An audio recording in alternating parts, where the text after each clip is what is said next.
Passamos a apresentar Renúncia, minissérie de Tony de França e da obra psicografada por Chico Xavier, ditada pelo Espírito Emmanuel. Ah, Alcione, minha irmã, como detesto minha mãe! Não diga isso, Beatriz.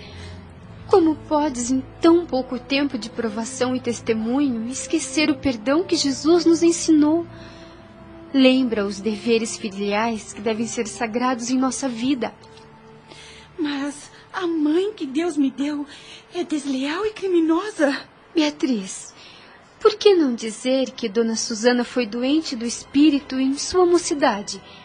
Não seria melhor julgar assim? Por que devemos ver só o mal, sendo que Jesus sempre nos ensina a ver as qualidades que a pessoa possui? Todo aquele que encontra forças para julgar seus próprios erros já recebeu do Senhor alguma luz. Sufoque tuas mágoas, Beatriz, e busquemos entender a mensagem de Jesus. Mas eu não me conformo com tanta frieza que a fez agir dessa maneira. Quanto terá sofrido a tua pobre mãe por causa desse crime? Não nego isso, mas hoje ela repousa de todas as causas sofridas aqui na terra. E talvez esteja abençoada cada lágrima vertida neste plano. Tuas observações são preciosas, mas, ao lembrar das confissões que hoje ouvi, minha felicidade cai por terra. Meu pensamento se turva. Quero pensar, raciocinar, mas não posso! Não posso! Beatriz, minha querida irmã, é porque tu estás encarando isso sem o Cristo no coração. Vivemos na terra para adquirir ou para provar alguma virtude. Só Ele tem uma solução luminosa para cada situação, desde que lhe busquemos o socorro divino. Oh, minha irmã querida do coração, só tu pode me aconselhar com tão profundas reflexões. Mas, se isso acontecer, conversarei com Henrique, meu namorado, que já me pediram em casamento, para que nos casemos o mais breve possível, e assim poderei deixar a companhia de mamãe. E poderemos oferecer ao vovô tranquilidade para o final dos seus dias. Não penses assim, Beatriz. Tua mãe não pode ser desamparada. E é melhor nada dizer ao teu futuro esposo, pois quem somos nós para confiar a alguém os problemas que enfrentamos? Acabaremos nos lançando à fogueira dos tormentos do inferno.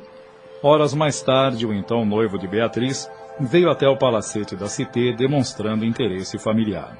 Visitas chegaram durante a noite. Alcione, no seu papel de serva, demonstrava sinais de cansaço. Cirilo ainda continuava em coma. Decorreram 24 horas do tremendo choque e o abastado comerciante de fumo desligava-se deste mundo para a vida espiritual. O ambiente ficava pesaroso. No dia seguinte, o velho Jacques ainda teve forças para sepultar o sobrinho ao lado do jazigo de Madalena Villamil, de quem fora separado por astúcia maldosa do mundo, mas que agora reuniam-se para sempre.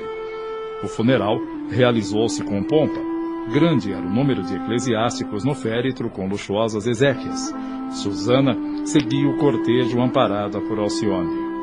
Quando os padres disseram as últimas palavras do ritual para que o corpo baixasse à sepultura, ouviu-se.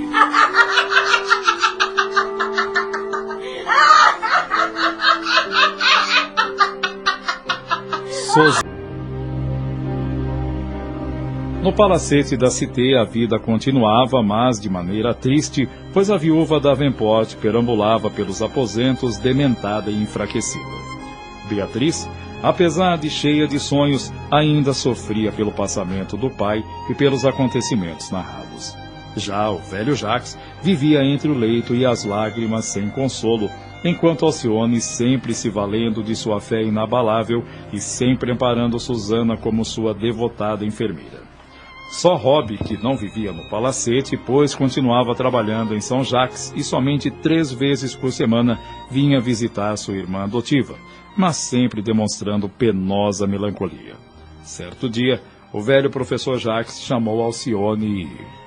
Alcione, essa lida do Rob não pode continuar assim. Ele é teu irmão de criação e filho adotado da nossa querida falecida. Ele é da família e aqui deve morar conosco e deixar o trabalho na igreja de São Jacques do Passo Alto. Mas, meu estimado tio, privá-lo do trabalho e dos benefícios que proporciona não seria uma falta grave? Mas, Alcione, o Rob não está tão saudável para desdobrar-se com tantas ocupações. Tio Jacques, o senhor há de convir que todo trabalho digno é de se enaltecer todo aquele que o faz com dedicação. Reconheço a bondade de seu coração, mas o amor ao trabalho é uma das heranças que mamãe nos deixou. Mesmo paralítica, ela costurou por vários anos para nos sustentar. E, para Rob, o trabalho faz bem. A inércia é amiga das desesperações, impaciências e rebeldias. A tua dedicação ao trabalho, Rob, não te faz sentir bem? Não há dúvida, mas eu gostaria sim de transferir-me de São Jacques para outra parte. Lá no bairro de São Marcelo, as crianças zombam de mim e isso me molesta demais. Estão sempre fazendo comentários sobre os meus defeitos. Ora, Rob, ainda sofres com as idiotices desses meninos ignorantes. Quando estamos cumprindo com nossas obrigações e dever perante Deus e a nossa consciência, tudo mais como ingratidão, grosseria dos outros não nos afetam. E lembre-se, meu irmão, que os defeitos do corpo são bem melhores que os da alma. Lembras de nossa mãe? Nunca reclamava da água da chuva que invadia nosso quarto e jamais se lamentou para ter uma casa mais confortável. Rob, Alcione está certa. O trabalho é uma bênção de Deus. E, de fato, todos nós temos dificuldades a vencer na vida. O próprio Jesus sofreu em sua vida terrena. Filha, não te aborreças, mas irei falar com Henrique, o noivo de Beatriz, para uma colocação ao Rob nas proximidades de nós. Não tardou e em dias estava Rob residindo no palacete com sua irmã, com Beatriz e o velho tio Jacques, e trabalhando em São Landry, próximo da Cité. Ali no palacete dos Davenport, a viúva era tratada com todo amor e carinho por Alcione.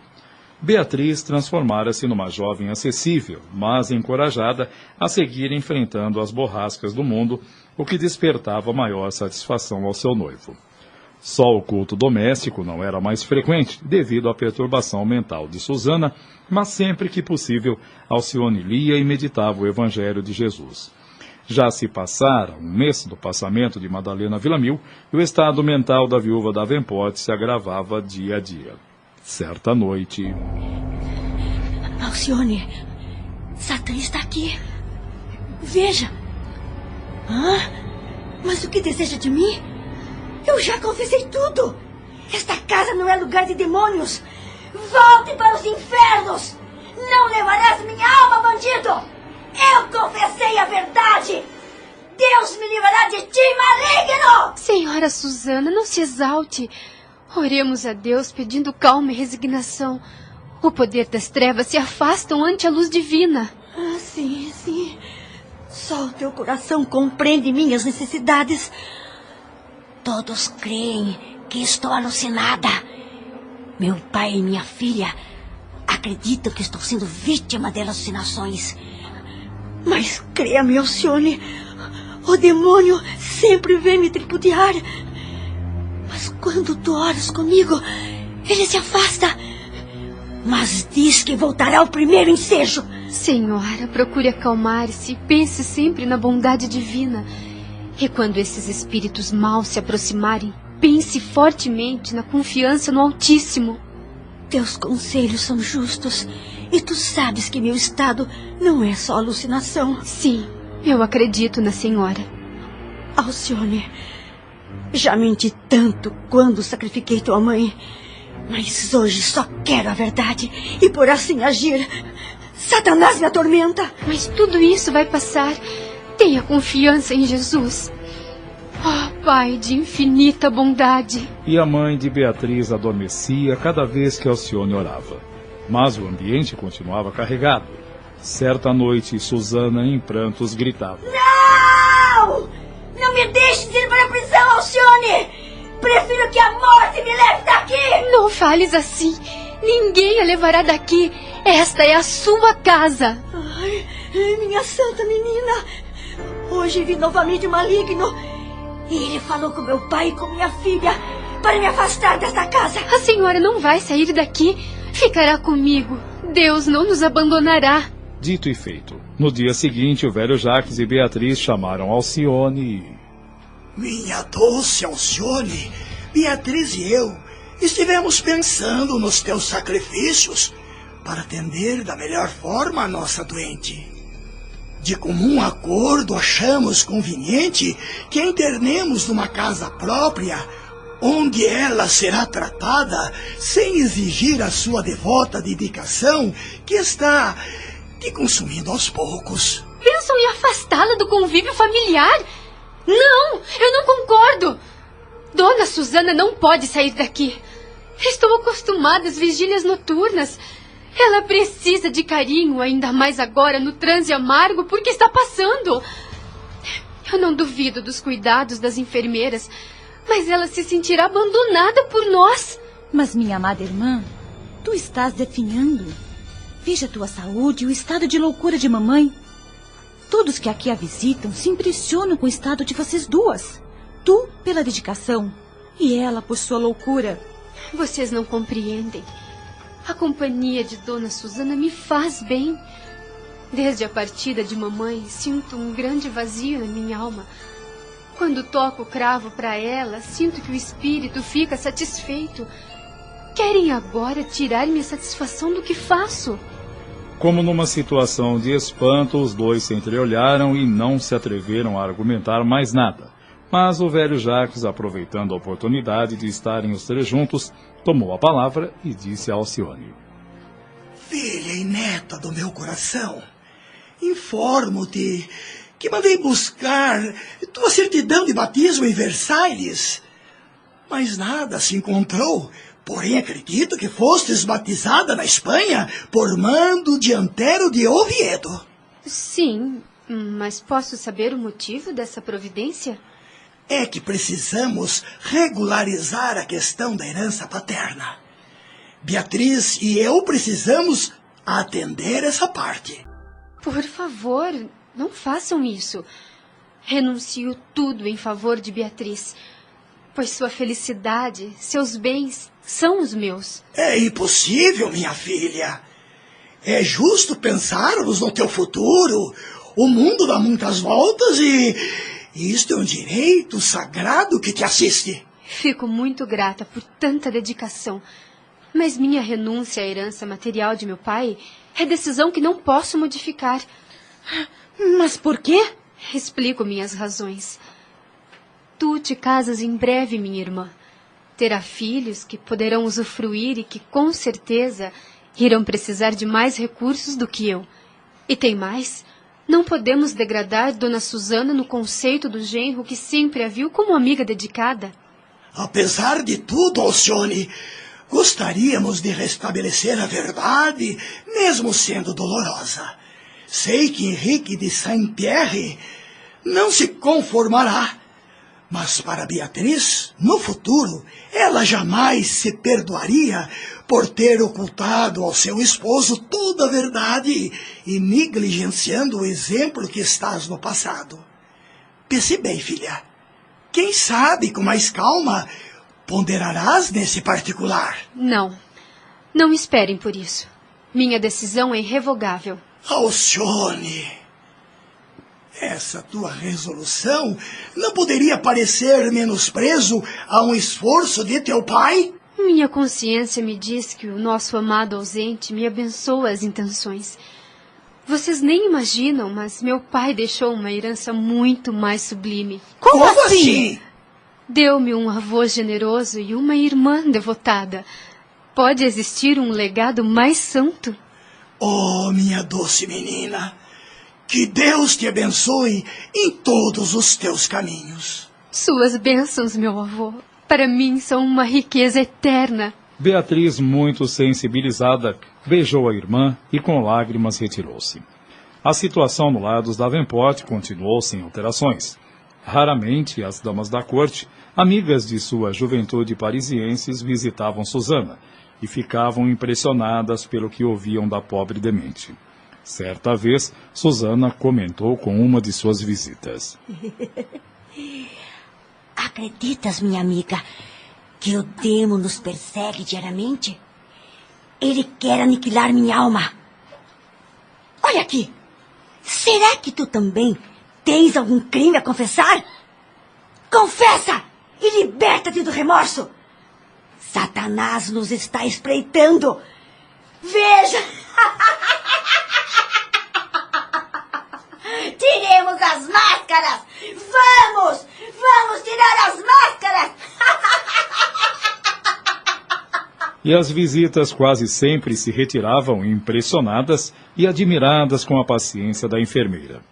Passara-se um ano do falecimento de Cirilo e Madalena, quando o bondoso velho Jacques apresentou sintomas alarmantes que o próprio médico recomendou o máximo cuidado. Alcione duplicava seu atendimento a ambos. Certo dia, Alcione chamou Beatriz e... Minha querida irmã, o estado do vovô agrava-se. Não achas conveniente avisar tua tia Carolina no norte para vir ver o pai? Sabemos que ela quase não nos escreve e não nos visita, mesmo na morte do cunhado. Mas agora é o pai dela que está à beira de deixar este mundo. Pensando assim, tu tens razão, querida. Vamos avisá-la. Ao receber a notícia, Carolina apressou-se em abeirar o leito do velho pai, visando a pequena fortuna que ele deixaria. Ao abraçar a irmã doente, Carolina não conteve as lágrimas. Susana, diante da irmã, não se conteve e, exaltada, comentou. Talvez não saibas, Carolina, mas me tornei uma criminosa diante dos homens e de Deus. Eu condenei Madalena Villamil à miséria e à morte para ir me desposar Cirilo na América. Fiz tudo para separá-los. E Deus agora permite que o maligno venha me pedir contas de meus atos condenáveis. Contenha-se, dona Susana. A senhora está se entregando às emoções fortes com a chegada da sua irmã. Mas quem é essa enfermeira tão devotada ao que faz? Sou a empregada da senhora Davenport desde quando ela gozava saúde.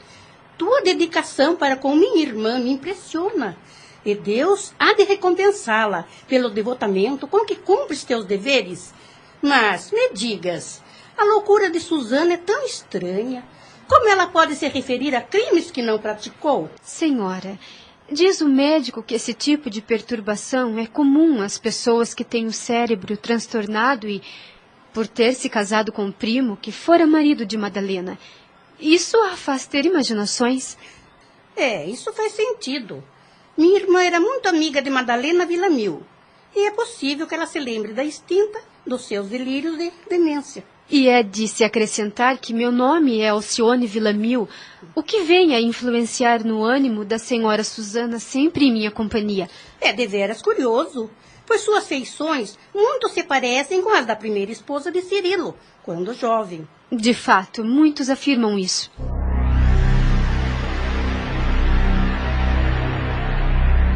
No dia seguinte à chegada de Carolina, seu pai, após longos dias de sofrer, despedia-se do mundo com muita serenidade. Após o funeral, um dos filhos de Carolina insistia para regressar ao norte, mas ela insistia.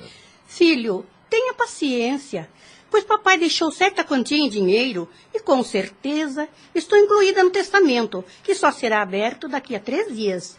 Esperemos, sim. E o documento foi aberto. E Jacques Davenport deixava a pequena fortuna para Alcione Villamil, alegando que as filhas e netos estavam financeiramente amparados, e que Alcione sempre fora enfermeira amada, dedicada, e como ato de gratidão se sentia ligado por eterno reconhecimento. Porém... Francamente, Beatriz, eu não esperava essa atitude do vovô Jacques. Minha irmã, não posso esconder minha satisfação. Você merece. Não se sinta constrangida. Eu não me conformo. e não posso ficar calada diante do testamento de papai. Francamente, estou decepcionada. Ah, pois eu não, titia. Acho que o vovô fez um ato de justiça. Como assim? Como justificar tal ato? Nunca esperava que o meu pai fosse esquecer sua prole em favor dos serviços de uma criada. Ah, mas isso não vai ficar assim. Vou pleitear a anulação do testamento. Papai deve ter sido enganado. Não diga isso, titia. Alcione sempre foi considerada uma filha nesta casa. Aliás, até ontem, a senhora mesmo não lhe ligou os maiores elogios e... Sim, mas como serviçal? Senhora minha tia, por ter se ausentado por anos do nosso convívio, você não conhece as elevadas qualidades de Alcione, mas considere-se feliz ainda de conseguir enxergar as almas que desempenham a tarefa dos anjos. Que eu saiba, desde que se casou, vive em sua propriedade com um esposo abastado e os filhos que participam do seu bem-estar até hoje inalterado. Aliás, esta era a opinião de vovô, que se queixava da sua ausência. Nós, porém, não podemos dizer o mesmo. A morte de papai nos trouxe amargas lições que Alcione nos tem dado a compreender com sua bondade sem par, e sem dizer do devotamento com a moléstia de mamãe. Mesmo assim, Beatriz, não aceito a opinião da tua juventude inexperiente. Ao meu ver, Alcione não tem senão o título de serva. Sua mãe está demente, mas eu não perdi a razão. Vou, sim, recorrer à justiça. Pois bem, realmente, nunca pude supor que a senhora descesse tão baixo por apenas alguns milhares de francos que foram dados por um coração generoso a uma órfã. Mas saiba, minha tia, que não ficarei inerte ante os juízes de Paris. Sua reivindicação poderá vingar, mas eu darei a Alcione publicamente um legado equivalente à pequena herança que vovô deixou. Assim, nossos amigos saberão que a reclamação não parte desta casa, e sim de um espírito inconformado e mesquinho. Insultas-me! És muito nova para discutir comigo. Vejo que tu e a serva fizeram a cabeça do velhinho doente. Ah, podes julgar como lhe ditam seus próprios sentimentos. Pois bem, hoje mesmo retorno para casa. Fique ciente que não precisamos do dinheiro de papai e nem do teu. Se me referir à herança, é porque somos todos obrigados a honrar a justiça. E nunca precisarei da miséria de alguns escudos. Ah, e que Deus te proteja da serva intrusa, para que não te cause decepções. Concordo com sua decisão de partir. É melhor mesmo que o escândalo fique só entre nós, e que a senhora renuncie a recorrer do testamento, pois isso me levaria também a público, como sua adversária. Pela manhã seguinte, Carolina e seus 2 filhos deixaram o palacete da Cité, despedindo-se secamente da sobrinha. Somente os preparativos para o enlace de Beatriz com Henrique de Saint-Pierre ofereciam esperanças de paz, apesar das dores e preocupações. A filha de Cirilo só aguardava uma melhora de sua mãe para marcar a data do consórcio, mesmo vendo que seu estado se agravava dia a dia após o falecimento do velho professor. Alcione andava abatida. Certa noite, Rob, já quase homem feito, demorou-se mais do que de costume e isso perturbou Alcione, que sentia um aperto no peito. Não tardou, e um portador da igreja de Saint-Landry, onde ele trabalhava, bateu à porta do palacete e...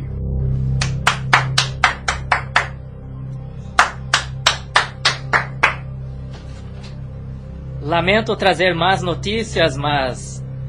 o Rob foi seriamente ferido, sendo vítima de um desastre ao sair da igreja, e o abade pede sua presença urgente. Mas como foi isso?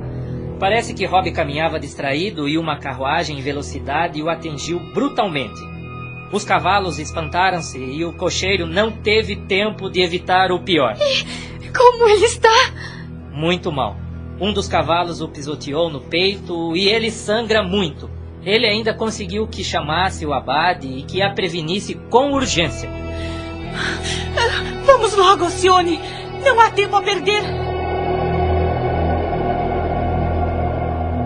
Lá chegando, ambas se apavoraram com o estado do pobre Rob.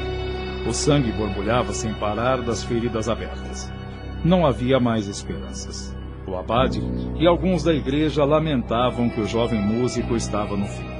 Alcione aproximou-se do irmão adotivo e, colando os lábios aos seus ouvidos, perguntou: Como foi acontecer isso, meu irmão?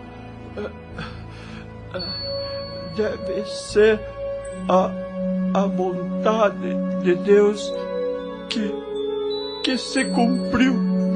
Levar-te comigo para casa. Vou cuidar dos teus ferimentos. O carro nos espera lá fora. Não posso mais. Alcione procurou o médico, que já tirava o avental manchado de sangue, e disse: Doutor, peço-lhe permissão para levar meu irmão para casa, para cuidar dele. É inútil, moça. A remoção agravaria os padecimentos do coitado. Seu ferimento maior é no peito, causado pelas patas do animal. Seu estado é irreversível e seus minutos estão contados. É tão grave assim? A morte é questão de momentos. Lamento. Nesse instante, Alcione curvou-se para Rob como se estivesse acariciando um filho amado, e as lágrimas correram em sua face. No instante que fui chamado, eu quis prender o cocheiro para puni-lo com justiça, mas Rob não consentiu, dizendo ter sido ele mesmo o culpado pelo incidente. Rob olhou para a irmã longamente, esperando ler no rosto dela a aprovação de sua atitude, e ela entendeu um impulso bradou: Alcione! Alcione! Como pude me esquecer da senhora? Me perdoe. Eu vou levá-la ao seu quarto para repousar.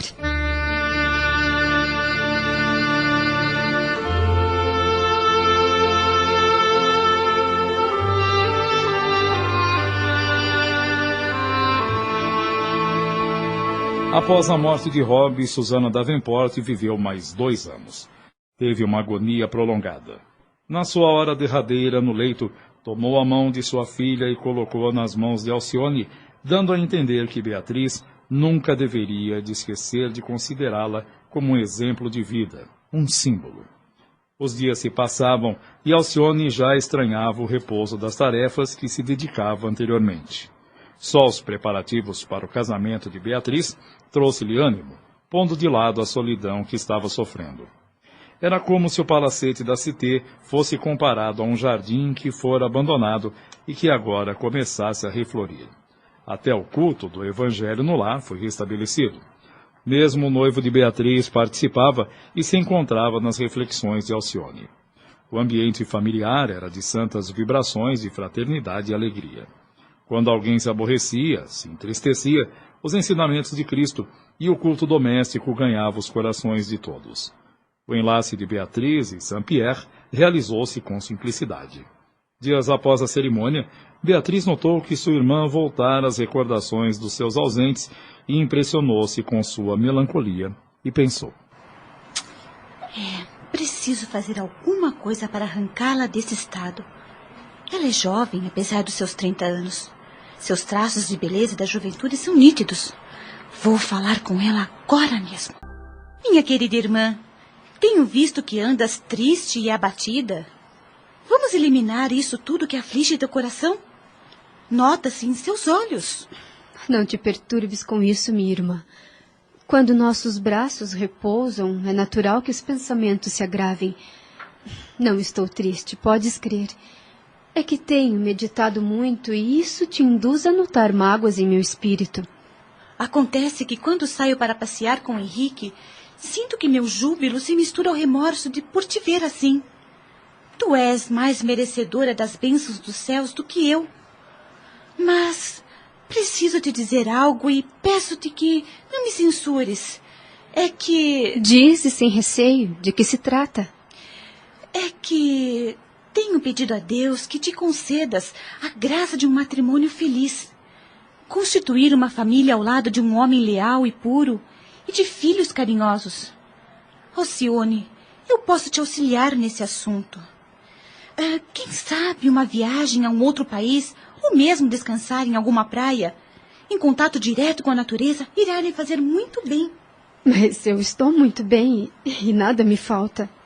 Beatriz notou que sua irmã se esforçava para conter as lágrimas, mas prosseguiu.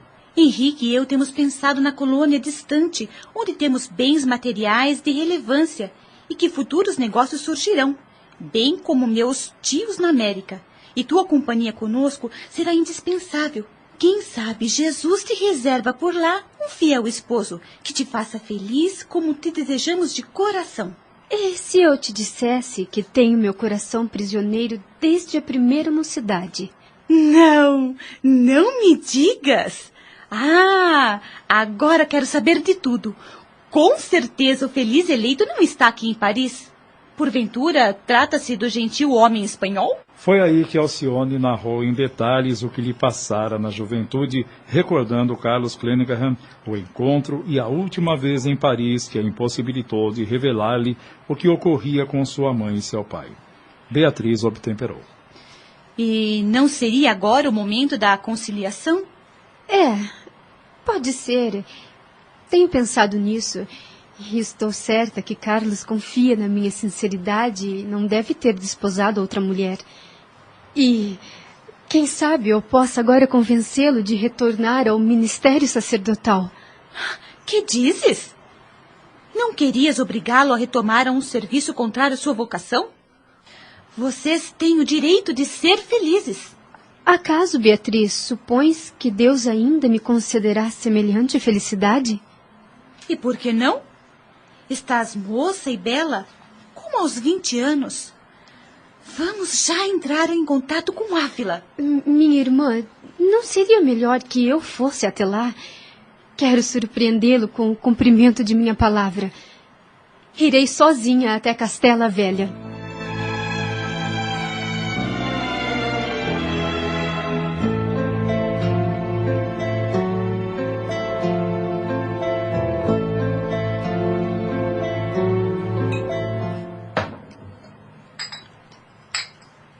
Alcione, Beatriz me contou de tuas intenções e te adianto que Carlos Clenaghan será bem-vindo, pois preciso de um companheiro para desdobrar nossos negócios.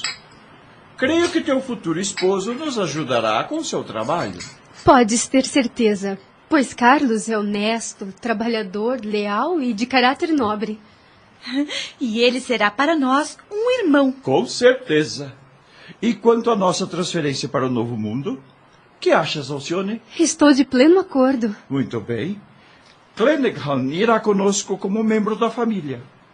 Quanto à tua viagem à Espanha, Alcione, gostaríamos de acompanhá-la, mas negócios urgentes nos impedem. Mas, se desejares, posso designar alguém para te acompanhar. Ora, Henrique, não será preciso. Conheço o itinerário e Ávila é como minha segunda pátria. Mas transmitas a Carlos que o aguardamos nesta casa com interesse e simpatia. Esperamos teu regresso para marcar a viagem para lugar em sua mente. E se Carlos não estiver mais em Castela Velha? Afinal, nunca mais tive notícias suas. Mas alguém há de me dar alguma informação. Primeiro vou me instalar num hotel para um descanso. Refeita do cansaço, dirigiu-se à portaria do hotel e... Meu amigo, poderia me informar se aqui em Ávila reside um senhor chamado Carlos Clenaghan? Carlos Clenaghan? Ah, sim. Sim, senhorita, conheço. Tem certeza? Sabe se ele é de origem irlandesa? Deve ser esse mesmo. Ele não foi padre? Sim, foi. Sabes onde encontrá-lo? Sim, ele é um comerciante bem-sucedido aqui em Ávila. Não há dúvida. É ele. Eu vou convidá-lo por um bilhete a comparecer na igreja de São Vicente, onde tecemos sonhos e esperanças que foram desfeitos por realidades dolorosas. Tu podes ser o emissário de um bilhete ao senhor Carlos Clenaghan? Sim, posso. Rapidamente ela redigiu numa folha de papel que pretendia, sem identificar-se, dizendo que mais tarde o encontraria na igreja de São Vicente, e que trazia notícias alvissareiras de Paris para o seu coração. O rapaz que levaria o tal bilhete e recado jamais imaginaria que se tratava de um romance. Minutos depois, Carlos abria o bilhete, leu-o e... esta letra não me é estranha. Não será possível que Alcione está aqui na cidade? É o tipo de escrita dela. Coincidência? E que notícias de Paris poderiam ser enviadas ao meu coração? Talvez algum recado de Madalena Villamil ou de Rob a respeito de Alcione.